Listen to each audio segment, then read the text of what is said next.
मैंने बात कही, कुल मिलाकर खटास को खत्म कीजिए।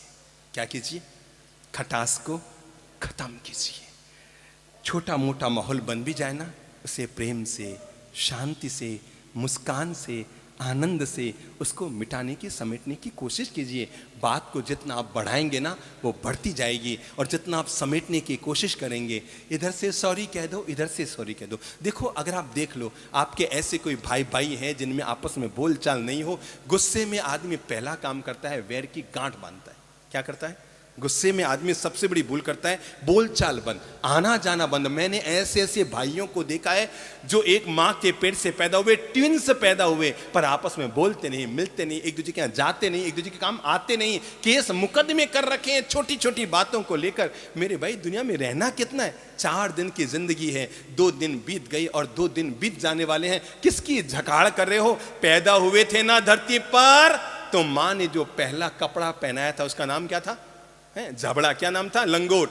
माँ ने जो पहला कपड़ा पहनाया वो था लंगोट, और मरने के बाद जो लोग अंतिम कपड़ा ओढ़ाएंगे उसका नाम है कफन। देखो तो सही, आदमी जब पैदा होता है तो शरीर पर सबसे पहले लंगोट पहनाई जाती है, पर लंगोट में कोई जेब नहीं होता। आदमी जब मरता है तो अंत में कफन ओढ़ाया जाता है, कफन में कोई जेब नहीं होता। पर आदमी की हालत देखो, बचपन में लंगोट में जेब नहीं था, मरने पर कफन में जेब नहीं था, पर जिंदगी भर आदमी जेब ही जेब भरता रह गया। बस जीवन का कोई निस्तार न कर पाया, जीवन का कोई कायाकल्प न कर पाया, जीवन का कोई उद्धार नहीं कर पाया। तो मैंने पहला अनुरोध आप लोगों से किया, अपने घर में इस तरह का माहौल बनाओ। देख लो, आज ही निर्णय कर लो। अगर आपके किसी भाई के साथ बोलचाल बंद है, मेरे भाई, बाकी सब चीजें यही रह जाएगी।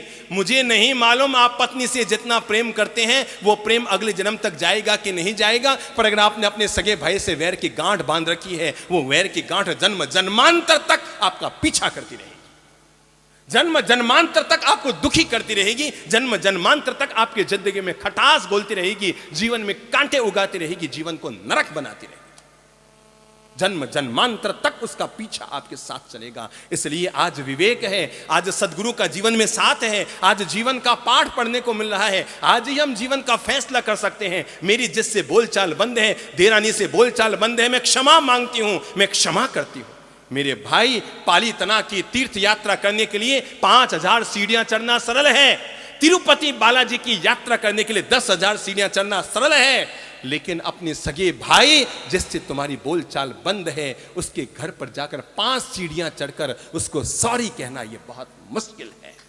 5 सीढ़ियां चढ़ना। और सच्ची तीर्थ यात्रा आदमी की तब नहीं होती जब वो 5000 सीढ़ियां चढ़कर किसी तीर्थ की वंदना करता है। सच्ची जीवन की यात्रा इंसान की तब होती है जब अपने सगे भाई से अगर बोलचाल बंद है, उसके घर जाता है। याद रखना, आप उम्र में बड़े हैं कि छोटे हैं, कोई दिक्कत नहीं।